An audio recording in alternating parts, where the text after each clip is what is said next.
Hi, boys and girls. This is Ms. Kathy. I'm so happy you've joined me today for another story just for you. Have you ever been asked to be in a wedding? Maybe someone wanted you to be a junior bridesmaid or an usher. Maybe they wanted you to light the candles or spread flower petals. If you have, you know how crazy the wedding planning and rehearsals can be. That's what Maria finds out in this Shoebox Kids mystery. This time, Maria has a real problem. She's excited about being in her aunt's wedding, but everything is going wrong. Should she refuse to be a junior bridesmaid? Can you figure out what happened to Maria's missing dress before she does? Chapter 1. The Wrong Dress. Mom! The phone's ringing. Mom? That's funny, Maria thought. I wonder where Mom is. Puzzled, she put down her book and hurried to answer the phone. She and Mom were the only two at home because Dad, Chris, and Yo-Yo were grocery shopping. But now it didn't even look as if Mom was home. Maybe she's outside, Maria decided. Hello? May I speak to Mr. or Mrs. Vargas? The man's voice on the other end of the line asked. My mom is outside, Maria said. I hope, she thought. She had been told never to tell anyone on the phone that she was home alone. May I ask who's calling? She asked. This is Pastor Hill, the voice said. Who is this? Hi, Pastor Hill, Maria said. You know who I am. This is Maria Vargas. Pastor Hill chuckled. Hi, Maria. May I take a message? Maria asked. She waited for Pastor Hill to answer. He took a long time before saying anything, as if he were thinking really hard. No, thank you. I'll call later, he said. Then he hung up. Suddenly, Maria saw a brown delivery van driving up outside. Something clicked in her brain, and she hurried to the front window. Not only did the delivery van stop right in front of her house, but Mom was standing in the front yard, too, and she was talking to Pastor Hill. Maria went outside. She stared at her mom and Pastor Hill. Pastor Hill was making a lot of motions with his hands. How could Pastor Hill be in my front yard talking to my mom, Maria thought. I just got through talking to him. Pastor Hill smiled. He didn't say anything. Maria frowned. Hi, Pastor Hill. What's the matter, Maria? Mrs. Vargas asked. You look puzzled. Maria wanted to say she had just talked to Pastor Hill on the phone, but then she thought how funny that would sound since Pastor Hill must have been standing right out here in front of their house all the time. If Pastor Hill wasn't the one who called, who was it? The driver got a package out of his van and walked up to them.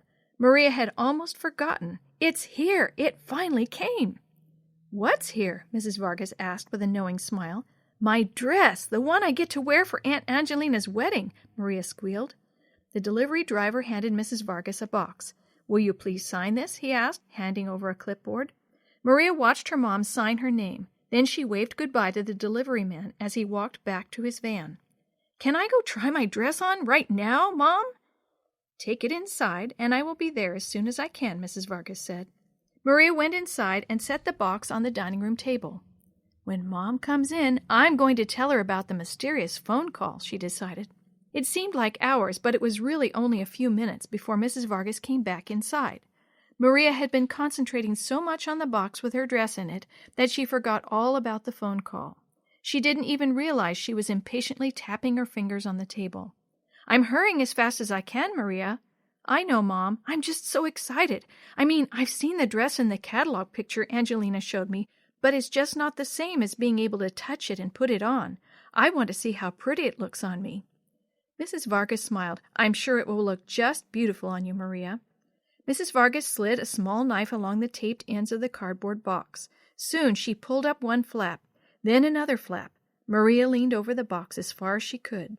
As Mrs. Vargas gently lifted the pink dress out of the box, Maria caught her breath. It's beautiful. Mrs. Vargas agreed. She held the dress up and turned it around. Then she got a puzzled look on her face.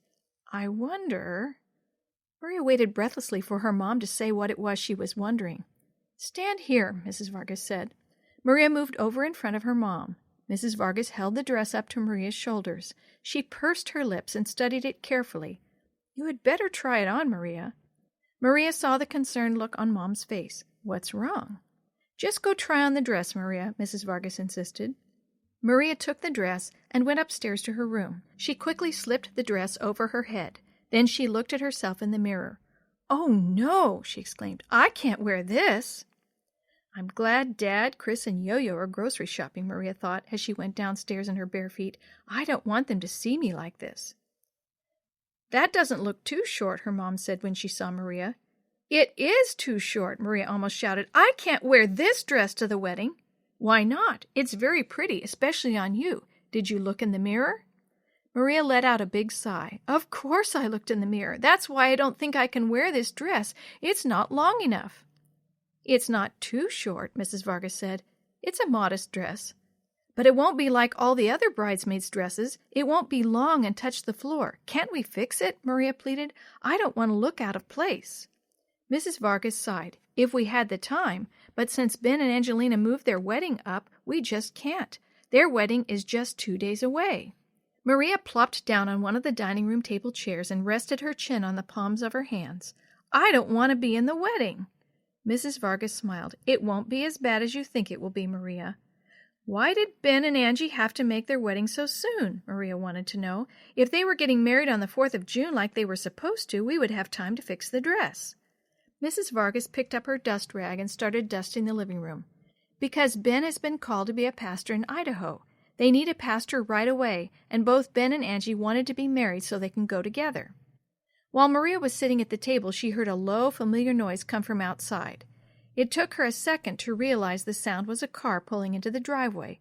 Oh no! Dad and Chris and Yo-Yo are here! She barely made it upstairs before the front door opened. Strawberry Nugget Blue Mountain Ripple ice cream, Maria heard Chris announce as he entered the house. That's what we're having for dessert.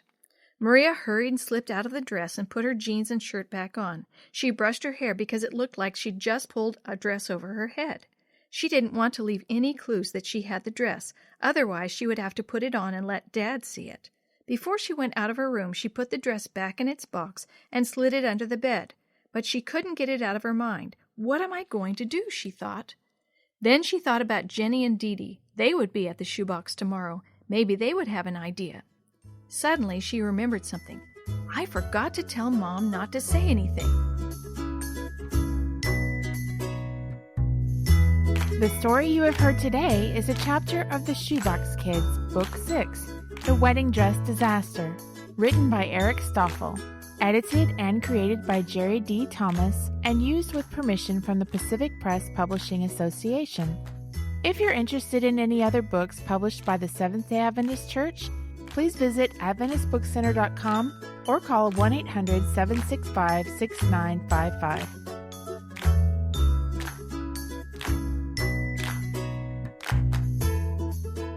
This podcast is a production of the Carolina Conference of the Seventh-day Adventist Church.